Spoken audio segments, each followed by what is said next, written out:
శ్రీ గురుభ్యో నమ. సుజ్ఞాన దీపమను గురుగీతల నుండి ఈ వేళ మనం 2వ అధ్యాయము 21వ శ్లోకాన్ని పరిశీలన చేసుకుందాం.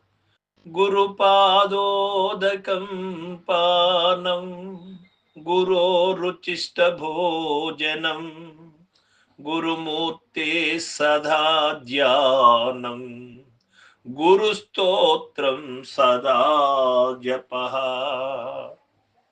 జనుడు గురు పాదోదకమును త్రాగవలయును, గురువు యొక్క ఎంగిలిని తినవలయును, ఎల్లప్పుడును గురు స్వరూపమును ధ్యానించవలయును, ఎల్లప్పుడును గురు స్తోత్రమును జపించవలయును. పార్వతి, ఇది ఏ శిష్యునికైనా ఉండాల్సినటువంటి ప్రాథమిక లక్షణం. ఇది చివరి వరకు కూడా ఉండవలసినటువంటి ధర్మం. ఈ యొక్క భావములు అన్నీ కూడా గురు భావనతోనే చేస్తూ ఉండాలి. గురువు పాదోదకమును త్రావవలెను అంటే గురు పాదములు కడిగినటువంటి తీర్థములతో కాదు. గురువు చెప్పినటువంటి ఆ యొక్క ధారణా స్థితిని ఎప్పుడు కూడా ఉదకములాగా సేవిస్తూ ఉండాలి, ఎప్పుడు కూడా ధారణ చేస్తూ ఉండాలి. గురుమూర్తి యొక్క పాదోదకము భౌతికంగా స్థూల దేహముతో చేయవలసినటువంటి పని, అది ధర్మమే. గురువు యొక్క ఎంగిలిని తినవలయను అంటే గురువు ఆహార పదార్థమును తాను తిని మిగిలినటువంటి దాన్ని తినడం అనేది మన యొక్క సాంప్రదాయములో నడుస్తూ ఉన్నది. ఇది ధర్మమే, కాదనడం లేదు. కానీ గురువు ఎంగిలిని తినవలయను అంటే గురువు వారి గురువు ద్వారా పొందినటువంటి ఒక స్థితిని, వారి యొక్క గురువు ద్వారా ఎరిగినటువంటి నిజాన్ని, ఉన్న పరిపూర్ణమును ఉండచూచినటువంటి స్థితిని నీవు తెలుసుకున్నప్పుడు అప్పుడు గురువు ఎంగిలి నిజంగా తినినట్టు అవుతుంది.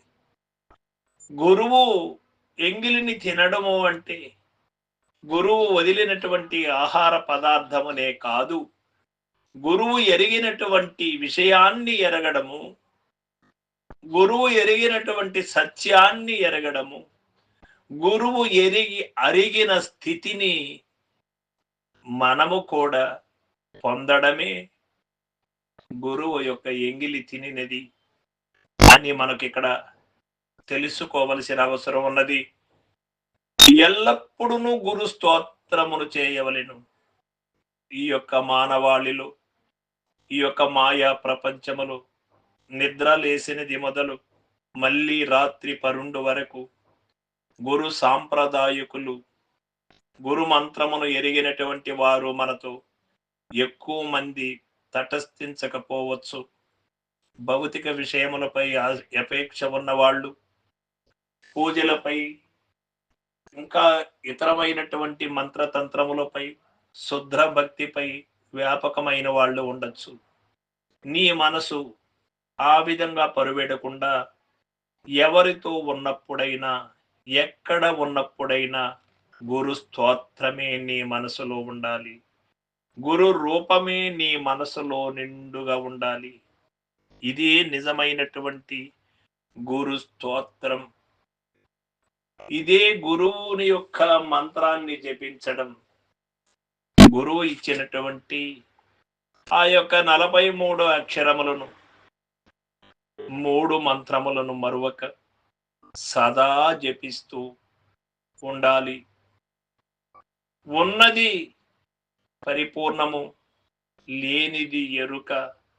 ఇది స్వప్నములో తోసినటువంటి దేహ ప్రపంచము అనే విషయాన్ని ఎప్పుడు జపించుతూ ఉండడమే ఎప్పుడు గురువుని జపించడం అవుతుంది.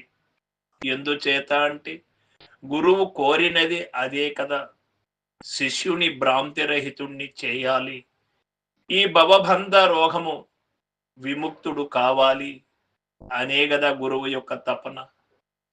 ఆ యొక్క భావాన్ని నిండుగా హృదయమునందు నింపుకొని గురువు చెప్పినటువంటి మర్మ ధర్మములకు కట్టుబడి తాను లేనివాడై జీవించడమే నిజమైనటువంటి జపం. సర్వం సద్గురు పాదార్పణమస్తు. జై గురుదేవ.